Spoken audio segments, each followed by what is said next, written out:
Ladies and gentlemen, brothers and sisters, we are not here today to simply pass through life. We are here to impact it. And the greatest tragedy in life is not death, it is a life lived without purpose, waiting, hesitating, hoping for the right time. Too often we believe that in order to start something meaningful, the conditions around us must first be favorable. We think the sky has to be clear, the finances in order, the support system present, and every detail planned out before we take the first step. But this is one of the greatest illusions that keeps people stuck. If you're always waiting for ideal circumstances, you'll be sitting on your dream for the rest of your life. Circumstances don't define your future, vision does. Vision is not about what your eyes can see, it's about what your spirit perceives. It's the ability to look beyond what is and to see what can be. While your current situation may be limited, vision has no boundaries. Your environment might be small, your resources few, your opportunities scarce, but if your vision is alive, it will outgrow your surroundings. Circumstances may restrict your hands, but they can never imprison your imagination, and it is in that inner world, the realm of vision, where greatness is first conceived. Think of the most remarkable achievements in history.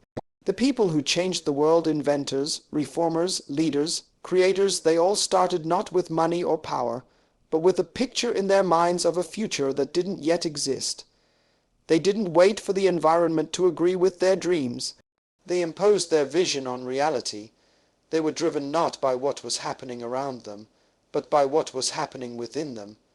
If you allow your life to be shaped by your circumstances, you'll live as a reaction. But when you live by vision, you become the cause, not the effect. You start to dictate direction rather than follow conditions. You don't complain about the darkness, you become the light. You don't wait for doors to open, you build new ones. Vision gives you authority over your environment because it's rooted in purpose, not in problems. Even adversity becomes fuel when you carry a strong vision. What others call obstacles, vision sees as opportunities.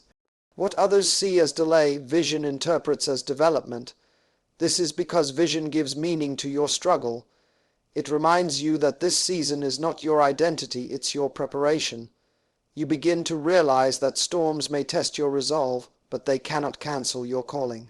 This is why you must protect your vision at all costs. Guard it from fear. Guard it from voices that mock your potential. Guard it from your own doubts. Because once you lose your vision, you become a wanderer, moving, but not progressing. Vision gives you focus. It keeps your eyes on the outcome even when the process is messy. It helps you endure the wilderness because you've seen the promised land in your spirit. So don't let your surroundings shrink your vision. Let your vision stretch your surroundings. What you see in your heart must be stronger than what you see in your environment. Circumstances are temporary, but vision, when nurtured, is eternal. Inside every human being is a reservoir of potential untapped strength, dormant abilities, hidden wisdom, and unspoken creativity. But potential does not reveal itself automatically. It doesn't respond to time, age, or even desire alone. It responds to purpose. Purpose is the key that unlocks the vault of your potential. Until you discover the reason for your existence, your true strength will remain inactive, like a buried treasure waiting for someone to uncover it. You see, potential is not about what you've already done, it's about what you're still capable of doing. You might have skills, education, or talent, but unless you align those things with a higher reason, a purpose, they remain scattered, disconnected, and underutilized. Purpose brings clarity. It pulls together your strengths, your experiences, your passions, and even your pain, and it weaves them into something meaningful. When you know why you're here, everything else begins to find its place. Too many people go through life busy but not productive. They are active but not effective. They chase money, titles, and applause, but deep inside they feel empty. That's because success without purpose is still failure. Purpose gives meaning to effort. It turns ordinary work into extraordinary impact. You stop simply existing and you begin living with intention. You stop reacting to life and you begin influencing it. Purpose is not something you invent, it's something you discover. It is already placed inside you, waiting to be uncovered. You were born with it. That's why no one else can fulfill your assignment. What you carry inside you is not random. Your gifts, your perspective, your voice, they are uniquely shaped for a task that the world needs. Until you live out that purpose, you will always feel that something is missing, no matter how successful you become. And here's the truth. You don't need a platform, a spotlight, or a large following to start living in purpose. Purpose doesn't start when the crowd arrives. It starts in the quiet place when you decide to stop running from who you are. It begins when you no longer chase the world's version of success, but pursue your assignment with faithfulness. When you understand your purpose, you don't need to compete with others. You understand that you are not in a race with anyone. Your journey is tailor-made and your timing is divine. Even hardship changes meaning when filtered through purpose. Pain no longer feels pointless. Delays no longer feel wasted. Purpose gives you endurance. It gives you fuel when motivation fades. It reminds you that your life is bigger than a paycheck or a position. It is a gift to the world. And if you fail to discover and live out your purpose, the world loses something only you could have brought. So the goal is not to do more. The goal is to do what you were created to do. Because once you start living in purpose, your potential begins to flow and your life begins to matter, not just to you, but to generations. Fear is a natural part of being human. It whispers in your mind when you're about to step into the unknown. It reminds you of your past failures, magnifies your limitations, and tries to predict the worst possible outcome. But here's what many people don't understand. Fear never truly goes away. It waits, it lurks, and if you let it, it will shape your entire life. The only thing stronger than fear is faith, not the kind of faith that waits for all the answers, but the kind that moves forward without them. Faith does not mean you feel fearless. It means you decide not to let fear have the final word. It is not the denial of reality, it is the refusal to let reality define your limit. Faith sees the same facts but draws a different conclusion. Where fear says, "What if you fail?" faith says, "But what if you fly?" Where fear says, "You're not ready," faith says, "If I wait until I feel ready, I'll miss my moment." Many people are waiting for confidence to arrive before they act, but confidence is built after you move, not before. Faith is action taken while your knees are still shaking. It is the willingness to begin when nothing is guaranteed and no one is clapping yet. If you only act when you're certain of success, you are not living by faith, you are living by comfort.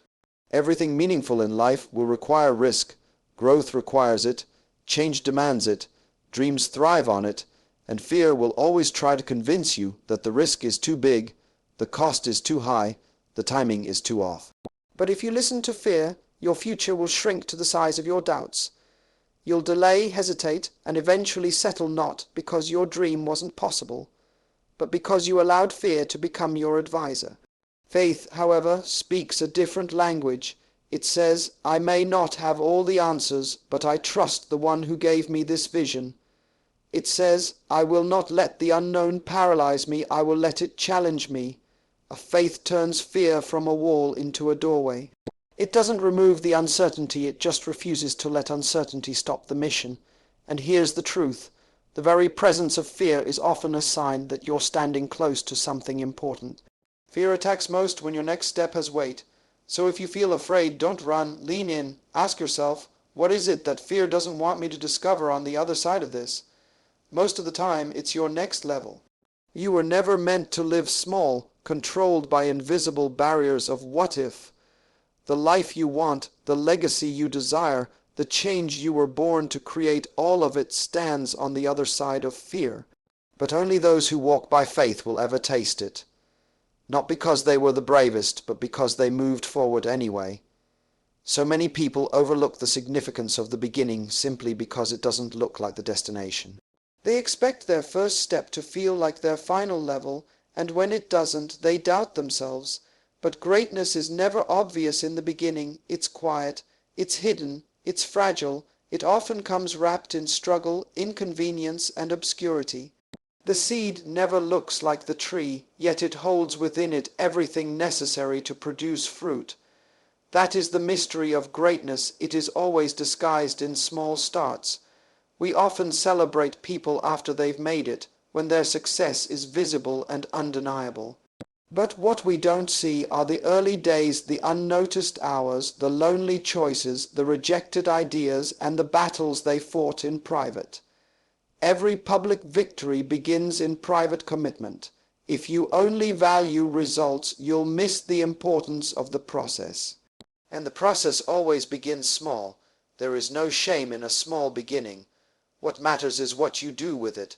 The problem is that most people despise the small. They overlook it. They grow impatient. They want to skip steps. But anything that grows too fast without proper roots is unstable. You must allow the process to shape you. Small beginnings are not punishment, they are preparation. They build character, discipline, humility, and vision. They teach you how to manage success before it arrives, so you don't lose it when it does. Too often we wait for things to be impressive before we start treating them with importance. But whatever you start with, treat it like it matters because it does. If you only pour effort into big things, you'll never see big things, because they're always born out of your faithfulness in the little. You cannot harvest what you didn't plant and tend in obscurity. Greatness doesn't just show up, it grows quietly. The truth is, if you're faithful in small things, you're being trained for greater things. You're proving to life, to God, and to yourself that you can be trusted. If you can lead when no one is following, if you can serve when no one says thank you, if you can show up when no one is watching, then when the doors open, you won't be surprised. You'll be ready, because you didn't just grow the dream, you let the dream grow you. Do not underestimate what you're building just because it's not loud yet. Many of the greatest stories began in silence, in basements, in back rooms, in notebooks, in prayer, in tears. What you're doing now might seem small, but if it's tied to your purpose, it has power. A single act of faith today can become a legacy tomorrow. So don't wait for applause to begin. Don't measure your potential by your current visibility. Greatness isn't a moment, it's a journey, and that journey always starts with the first humble step. One of the most dangerous habits a person can develop is the habit of delay. Not because they lack dreams, not because they lack ability, but because they convince themselves that later is a safe place to store vision. They tell themselves, one day I'll start, someday I'll step out, or when everything aligns then I'll move. But what they fail to realize is that later is a lie. It seems harmless, but it slowly robs you of momentum, confidence, and clarity. Delay doesn't feel like destruction, but it is. It quietly kills purpose while pretending to be wisdom. Destiny is not something you find by accident, it's something you pursue with urgency. Time is not neutral. It is always moving, always flowing, always passing, and with it go the opportunities of today that may never return tomorrow. Delay convinces you that your moment will wait for you, but moments have their own seasons. And when they expire, they often leave behind regret. You don't lose destiny overnight, you lose it in the small daily decisions to postpone obedience to the inner call. Procrastination is often a form of fear dressed in logic. It tells you to gather more information, to wait for better timing, to be more prepared. And yes, preparation has its place, but when preparation becomes a hiding place, it stops being wisdom and starts becoming bondage. Some people are stuck not because they don't know what to do, but because they are afraid of what will happen when they do it. Delay becomes a comfort zone that feels responsible, but is actually rooted in self-doubt. If you want to fulfill your assignment, you must treat time as sacred. What you do with time reveals what you truly value. Wasting time is not just a habit, it's a form of disrespect toward your own purpose. Every day you wake up is a gift wrapped in opportunity, and if you do not act, that opportunity does not wait. Someone else who is less gifted but more focused will move into the space you were called to fill. Destiny does not favor the most talented, it favors the most obedient.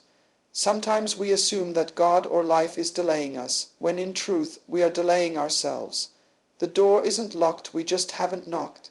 The opportunity isn't hidden, we just haven't reached for it. Fear of failure, fear of judgment, fear of inadequacy, all of it becomes a chain that binds potential. But the only way to break the chain is to move, even when you don't feel ready. You don't have to have all the answers to begin. You don't need to see the whole staircase to take the first step. What you need is the decision to stop delaying what you know you're called to do. Your future is shaped by what you choose to start today, not what you plan to do tomorrow. The clock is ticking, and destiny is waiting for you to respond. We grow up believing that one day, a moment will come that changes everything: a phone call, a breakthrough, a connection, an opportunity so big that it will finally unlock the life we've been dreaming of. So we wait. We keep looking outward, scanning the horizon, hoping that something outside of us will shift the direction of our lives. But the truth is both sobering and liberating. The moment you've been waiting for is you. You are not waiting for something to happen, something is waiting for you to happen. There is no perfect opportunity that will arrive fully formed. Moments are not found, they are created. Every great achievement, every major turning point in history, started with someone who decided to stop waiting and start acting. They stopped expecting permission and stepped into purpose. They didn't feel fully ready. They didn't have everything figured out, but they understood that change wasn't going to knock on their door, it was going to answer theirs. You carry within you everything required to begin. The seed of your next season is already inside you. Your thoughts, your gifts, your voice, your convictions, they are not random. They are evidence that you are equipped to build what others only dream about. The moment doesn't come first. The person who becomes the moment must rise first. The world is not lacking opportunities, it is lacking people who believe they are the answer to a problem. It's easy to assume that someone more connected, more talented, or more qualified is supposed to do what's burning in your heart. But what if the very reason the idea came to you is because you were chosen to carry it? What if the change you're waiting for in your environment is tied directly to a change you're resisting within yourself? The power you keep searching for out there is already in here, in your own hands, your own mind, your own decisions. So many people live as spectators of life, watching others build, create, speak, lead, and influence, not because those people were better, but because they moved. They showed up. They believed that ordinary people could do extraordinary things when they stopped waiting for confirmation and started walking in conviction. You are no different. You are not lacking, you are just delaying. You keep waiting for the right time, the right resources, the right audience. But the right time is when you decide to act. The right resources come as you move. The right people find you on the path, not at the starting line. The moment you've been praying for is buried inside your willingness to begin. So stop asking when your time will come. This is your time. You are the spark. You are the movement. You are the voice that can unlock change. Everything shifts when you stop waiting for a miracle and realize you are the one you've been waiting for. We've talked about vision, purpose, faith, small beginnings, urgency, and identity not as abstract ideas, but as living truths that are waiting to be activated in your life. You are not here by accident. You are not random. You were born with something the world needs, and every second you spend waiting for perfection is a second your gift goes unused. Stop postponing your potential. Stop outsourcing your purpose to timing, people, or circumstances. The perfect moment is not coming, you are the perfect moment in motion. And the future is not some distant event waiting to happen. The future is what you decide to create today. The world does not need more spectators. It needs builders, dreamers, believers, doers, creators. And that begins with a decision not to wait, not to wish, but to rise. To rise with vision, to move with purpose, to act in faith, to grow from small beginnings, to value time, and to recognize that everything you're searching for already lives inside you. So today, make the choice. Don't wait for the perfect moment. Create it, live it, be it, because the world is waiting not for perfection, but for you.